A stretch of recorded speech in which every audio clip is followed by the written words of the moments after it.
ఈరోజు కేంద్ర ప్రభుత్వ సంస్థలు విమానయాన సంస్థలు నడపలేక మొత్తం ప్రభుత్వ సంస్థలకు అప్పచెప్పడం జరిగింది. ఈరోజు మతం పేరు మీద, కులాల పేరు మీద రాజకీయం చేసి రాజకీయ పబ్బం కోసం జరుపుతున్న బీజేపీ పార్టీ తప్ప ప్రజల కోసం ఆలోచించిందని సుస్పష్టమైతే ఉంది.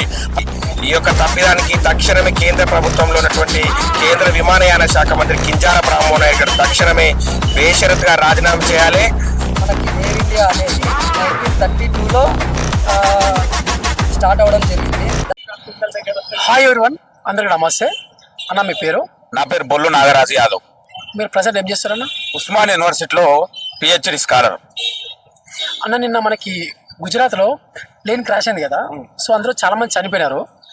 సో ఎందుకు అసలు అక్కడ ఫాల్ట్ ఏం జరిగింది? అంటే వాస్తవానికి నిన్న ఏదైతే అహ్మదాబాద్ లో సంబంధించినటువంటి విమానం ఏదైతే ఆ దుర్ఘటన ఉన్నదో, ఒక భారతీయ పౌరునిగా చాలా బాధాకరం. వాళ్ళ యొక్క ఆత్మను శాంతి చేకూరాలని మనస్ఫూర్తిగా కోరుకుంటా ఉన్నాను. ఈ రోజు ఏదైతే ఆ విమానం కూలిదో, అయితే అక్కడ ఉన్నటువంటి ప్రయాణికులను ఒకసారి పరిశీలిస్తే, వాళ్ళ యొక్క వాయిస్ ను పరిశీలిస్తే అక్కడ ఎయిర్ కూలర్ సంబంధించినటువంటి ఏమీ లేవని, ఏసీలు పనిచేస్తలేవని, అంటే ఇది కేంద్ర ప్రభుత్వ నిర్లక్ష్యం కాదా? అంటే విమాన శాఖ దీన్ని వెంటనే ఎవరైతే విమాన శాఖ మంత్రి కింజరాపు రామ్మానాయుడు ఉన్నాడో ఈ దుర్ఘటనకు వెంటనే రాజీనామా చేయాల్సిందిగా డిమాండ్ చేస్తా ఉన్నా. ఎందుకంటే ఈ ఢిల్లీ అసలు ఈ ఫ్లైట్ అహ్మదాబాద్ నుంచి లండన్ పోయే ఫ్లైట్ ముందు ఢిల్లీ నుంచి అహ్మదాబాద్ రావాల్సినటువంటి సందర్భంలో ఇవన్నీ ఏలు కూరలు పనిచేస్తలేదు, ఏసీలు పనిచేస్తలేవు, ఆ స్క్రీన్లు పనిచేస్తలేవు అన్నటువంటి ప్రయాణికులు చెప్తున్నటువంటి సందర్భం. అంటే వీళ్ళు ఏం చేసిరు ముందు జాగ్రత్త? అంటే ఇది కేంద్ర ప్రభుత్వం నిర్లక్ష్యం కాదా? అంటే 242 మంది అధికారిక లెక్కలు ఉన్నారు. కొందరేమో పేపర్లలో ఏమంటారు 300 మంది అంటారు. అది ఒక మెడికల్ కాలేజ్ మీద కూలినటువంటి సందర్భం. ప్రయాణికులే 242 మంది ఉన్నటువంటి సందర్భము. అక్కడ ఉన్నటువంటి స్థానికంగా ఉన్నటువంటి మెడికల్ కాలేజ్ మీద పడ్డదంటే అక్కడ 30-40 మంది. అంటే ఇప్పటికి 24 గంటల దాకా 36 గంటలు అయితే సందర్భంలో కూడా కేంద్ర ప్రభుత్వం స్పష్టమైనటువంటి వైఖరి ఇంతవరకు ఎంతమంది చనిపోయారు అన్నటువంటి ఒక బాధాకరమైన విషయం కూడా చెప్పలేకపోవడం ఒక బాధాకరం. నరేంద్ర మోడీ గారు, మీరు ఏం చేస్తా ఉన్నారు? నక్సలైట్లను ఏర్పడతామని మీరు ఒక వితాండవాదం చేస్తున్నటువంటి సందర్భం. మరి 240 మంది భారతీయులు కాదా? అంటే నువ్వు ఏం మెసేజ్ ఇవ్వాలనుకుంటున్నావు భారతీయులకు? అంటే నీకు ముందు ప్రయాణికులు ఇంత ఏరు ఇట్లా ఈ రకంగా ఉన్నా ఆ రకంగా ఉన్నా నువ్వు దాన్ని సరి అయినటువంటి మార్గంలో నువ్వు ఏమనుకుంటున్నావు అసలు? అంటే వీళ్ళు పౌరులు కాదా? అంటే ఒక రకంగా నువ్వు భారతీయులను చంపుకొని ఈ రోజు ఆర్మీలతోని నవ్వుల పంట పండిస్తున్నటువంటి తీరు ఇది. ఈ యావత్తు ఒక భారతీయ పౌరుడిగా ఈ రోజు నేను చిందిస్తున్నాను ఈ సందర్భంగా తెలియజేస్తా ఉన్నాను. ఇప్పుడు మనకి ప్యాసింజర్స్ దీని గురించి ఎప్పుడో కంప్లైంట్ చేస్తూనే ఉన్నారు. సో మరి ఇదేదో ముందు జాగ్రత్త తీసుకుంటే అయ్యపు, మరి చనిపోయినాక వాళ్ళకి 1 crore అనౌన్స్ చేశారు. అంటే ఈ అనౌన్స్ చేసింది ఎవరండి? టాటా కంపెనీ అనౌన్స్ చేసింది, ప్రభుత్వం చేసింది. అది ఒక బాధ్యతతో దేశ ప్రధానమంత్రి కావచ్చు, హోంశాఖ మంత్రి కావచ్చు, నక్సలైట్ ఏర్పడేయాలని ఉన్నటువంటి బలగాలను తీసుకొచ్చి ఇక్కడ వడి ఏదో ఎర్రగుట్ట కర్రగుట్ట అని అవన్నీ చేస్తుండు. మరి ఇక్కడ ఉన్నటువంటి ప్రేమ మరి విమానానికి సంబంధించినటువంటి ఆ నిర్లక్ష్యానికి మరి ఎందుకు పట్టించుకుంటాడండి? బిడ్డ, నేను తెలంగాణ ఒక బిడ్డగా నేను డిమాండ్ చేస్తున్నా, నరేంద్ర మోడీ గారు నీకు చీమునెత్తులుంటే ఫస్ట్ ఆ ఎంక్వైరీ అయ్యి విమాన శాఖ మీద ఏం జరుగుతుంది, ఏంద్రా నాయన, ఇది ఏమనుకుంటారు? 300 మంది ప్రాణాలు చనిపోవడం అంటే ఏమనుకుంటారు మీరు? ఆ బాధ్యతతో మీరు ఒక ప్రకటన లేదు, ఇంతమందికి ఎంతమంది చనిపోయారో క్లారిటీ లేదు. ఒకే ఒక వ్యక్తి బతికినని చెప్తున్నాడే. ఆయన వచ్చిన ఎట్లా బతికినా వీళ్ళు ఎవరు నమ్మలేకటువంటి సత్యంలో ఉన్నారు. ఒక వ్యక్తి బతికినట, ఎట్లా అంటే అది కూడా ప్రకటించినటువంటి ఒక దుర్భాగ్యమైన పరిస్థితుల్లో ఈ రోజు కేంద్ర ప్రభుత్వం ఉందంటే మీరు పరిపాలించే చేత కాదు నాయన. మీరు వెంటనే రాజీనామా చేసి మీరు వెంటనే రాజీనామా చేసి డిమాండ్ చేస్తా ఉన్నా. సో గవర్నమెంట్ అంటే బీజేపీ వాళ్ళు కూడా దీన్ని ఎక్కువ రివీల్ చేయట్లేదు. వాళ్ళకి కావాల్సింది మతం పేరు మీద, కులాల పేరు మీద రాజకీయం చేసి రాజకీయ పబ్బం కోసం జరుపుతున్న బీజేపీ పార్టీ తప్ప ప్రజల కోసం ఆలోచించిందని సుస్పష్టమైతే ఉంది. ప్రజల మీద ప్రేమ ఉంటే, భారతీయుల మీద ప్రేమ ఉంటే మరి ఏసీలు పనిచేస్తలేవు, స్క్రీన్లు పనిచేస్తున్నటువంటి సందర్భంలో మీరు ముందు జాగ్రత్త ఏది? విమానం అంటే అది ఆకాశం మీద తిరుగుతున్నటువంటి సందర్భం. అంటే మీరు రక్షణ లేదు. అంటే మేము ఈ రకంగా సందర్భంగా కేంద్ర ప్రభుత్వం ఇకనైనా మానుకొని విమాన శాఖ మీద, రైల్వే శాఖ మీద అనేకమైనటువంటి సంస్థలు ఉంటాయి, వాటి మీద నిఘా పెట్టి ఏంది కథ ఏంది కరకాన అన్ని రకాలుగా ఉండి తర్వాతనే బాగుంటుందని ఈ సందర్భంగా నేను కోరుకుంటున్నా. నిన్న జరిగిన ఏదైతే సంఘటన ఉందో అది చాలా హృదయ విదాకరణ ఘటన. ఎందుకంటే ఎవరికి జరగరాదు అలాగా. ఎందుకంటే దాదాపు 300 మందికి పైగా చనిపోవడం అనేది చాలా ఘోరమైన ఘటన. ఎందుకంటే ఈ సంవత్సరం మనం చూసుకున్నట్లయితే మన భారతదేశానికి అంత కలిసి రాలేదు అనేది నా ఒపీనియన్. ఎందుకంటే మనం ఈ ఇయర్ స్టార్ట్ అయినప్పటి నుంచి మనం పహల్గామ్ ఘటన, దాని తర్వాత మళ్ళీ కుంభమేళ తర్వాత మొన్న ఆర్సీబీ తర్వాత మళ్ళా ఏంటంటారు ఇది ఎయిర్ క్రాఫ్ట్, ఈ అనేది దీనివల్ల ఎవరు నష్టపోతున్నారు? సామాన్యమైన ప్రజలు నష్టపోతున్నారు. దీనికి ఎవరు బాధ్యత వహించాలంటే దానికి మనం మనం ఎవరిని బాధ్యత చేయాల్సిన అవసరం లేదు. ఎందుకంటే ఇవన్నీ టెక్నికల్ ఇష్యూ, మానవ తప్పిదాలు అయితే కాదు అని నేను అనుకుంటున్నాను. ఎందుకంటే మనకు ఏదైనా ఒక వ్యవస్థ లోపం ఉంటుంది. వ్యవస్థలో పనిచేసేది ఎవరు?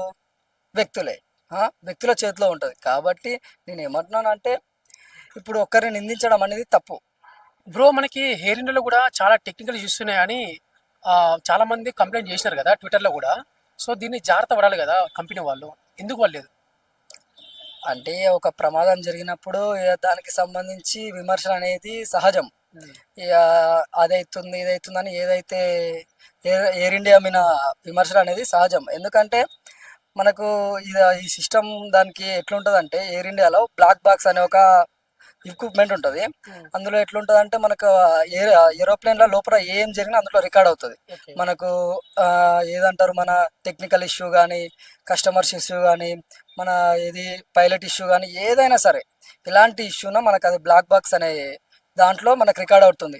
దాంట్లో ఎలాంటి సందేహం లేదు. అది ఇప్పుడు ఏంది, మన ఇన్వెస్టిగేషన్ టీంకి దొరికింది. దాన్ని ఓపెన్ చేసిన తర్వాత దాంట్లో ఏమైతే ఇష్యూ ఉందో, దేనివల్ల ఎయిర్ క్రాఫ్ట్ అయ్యిందో అనే విషయం బయటకు పడుతుంది. అప్పటి వరకు ఇక ఏదైతే మాట్లాడుతున్నో అది నమ్మశకంగా ఉండదు. అంటే ఇప్పుడు ఇది ఇంతమందికి గవర్నమెంట్లో ఉండే కదా ఎయిర్ ఇండియా అనేది. సో ఇది ఎట్లా స్టార్ట్ అయింది? అంటే సొంత టాటా వాళ్ళకి ఎట్లా వచ్చింది ఇది?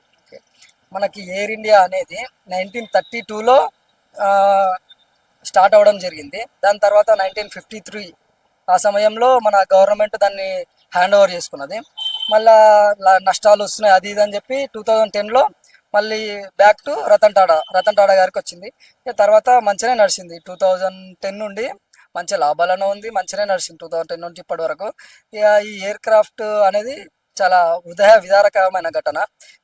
నిన్న జరిగిన విమాన ప్రమాదాన్ని మేము తీవ్రంగా దిగ్భ్రాంతికి గురయ్యాం.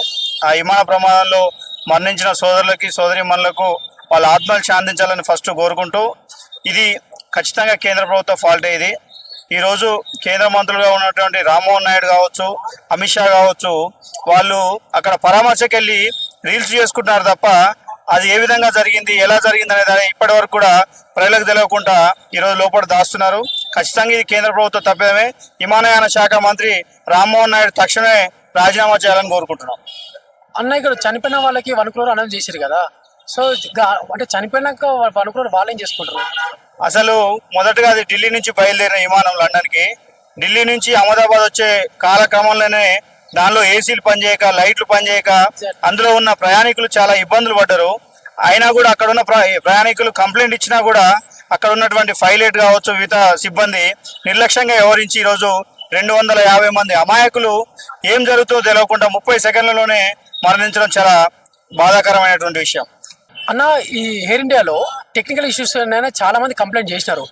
సో దాన్ని ఎవరు పట్టించుకోలేదు. ఇంతమందికి గవర్నమెంట్కి ఉండే కదా. సో ఎందుకని వీళ్ళు తీసుకున్నారు? ఈరోజు కేంద్ర ప్రభుత్వ సంస్థలు విమానయాన సంస్థలు నడపలేక మొత్తం ప్రభుత్వ సంస్థలకు అప్పచెప్పడం జరిగింది. ఈరోజు టాటా సంస్థ ఇవాళ ఎయిర్ ఇండియాని తీసుకొని నడిపిస్తుంది. అదేవిధంగా దేశంలో ఉన్నటువంటి రైల్వేస్ కూడా చేతగాకి, లాభాల్లో ఉన్న రైల్వేస్ కూడా చేతగాకి అలా ప్రైవేట్ పరం చేసే ప్రయత్నం చేస్తుంది. ఎయిర్ ఇండియా సంస్థ ప్రభుత్వ ఆధీనంలో ఉన్నప్పుడు అద్భుతంగా నడిచింది. టాటా సంస్థ అద్భుతమైనదే కావచ్చు, కానీ ఈ ఎయిర్ ఇండియా విషయంలో ఎందుకో తప్పిదాలు చేసింది. ఈరోజు ముంబైలో ఒక ఎయిర్ ఇండియా విమానమే బయలుదేరి మధ్యలో 3-4 గంటలు తిరిగి మళ్ళీ అదే ఎయిర్పోర్ట్కి చేరుకోవడం జరిగింది. ఖచ్చితంగా ఇది టెక్నికల్ మిస్టేక్ కావచ్చు. కేంద్ర ప్రభుత్వాలు కంప్లీట్గా ఈ విమానయాన సంస్థ మీద సరైన పట్టుదల లేక ఈరోజు అనేక యాక్సిడెంట్లు జరిగి అమాయకులు ఏం తెలియకుండా చనిపోతున్నారు అని తెలియజేస్తున్నాం. అన్న ఇప్పుడు ఎయిర్ ఇండియాలో కూడా కొన్ని టెక్నికల్ ఇష్యూస్ ఉన్నాయి, అందులో ఏసీ పని చేయట్లేదు, కొన్ని ప్రాబ్లమ్స్ ఉన్నాయని ఆల్రెడీ కొంతమంది ట్విట్టర్లో ట్వీట్ చేశారంట. సో అప్పటికైనా దీన్ని వాళ్ళు రికవర్ చేసుకోవాలి కదా. సో అది ఆ మధ్యనే ఇది జరిగిపోయింది.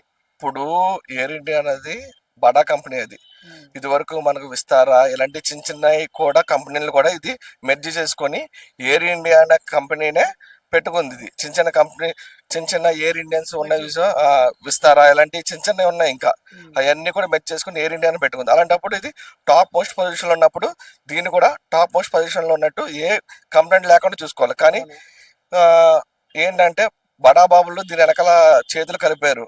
పెద్ద పెద్ద అధినేతలు కూడా దీని వెనకాల ఉన్నారు. కాబట్టి ఈరోజు సిఇఓ ఎయిర్ ఇండియా సిఇఓ కూడా ఈరోజు పిఎంని కలిసి దాని మీద చర్చించడం జరిగింది. కానీ చర్చిస్తే సరిపోదు, ఈ సమస్య క్లియర్ కాదు.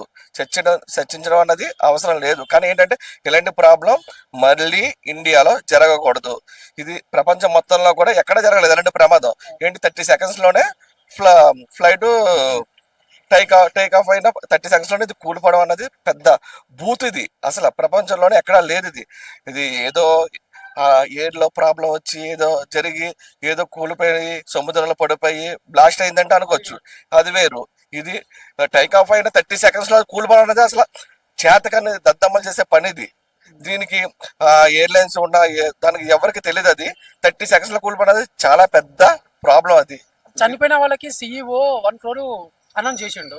సో అది కరెక్టేనా? అదే చనిపోయినాక సేమ్ వస్తుంది. అదే చనిపోయిన తర్వాత బూడిద తప్ప ఏమీ మిగలదు.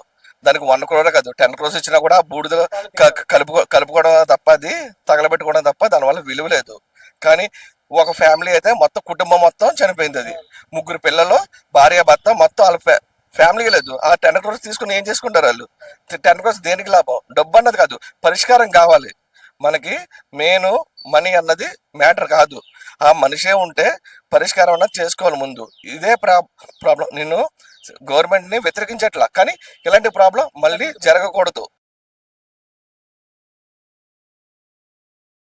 నిన్న ఏదైతే అది ఎయిర్ క్రాష్ జరిగిందో అది అనుకోని సంఘటన, ఎవరు ఊహించరు.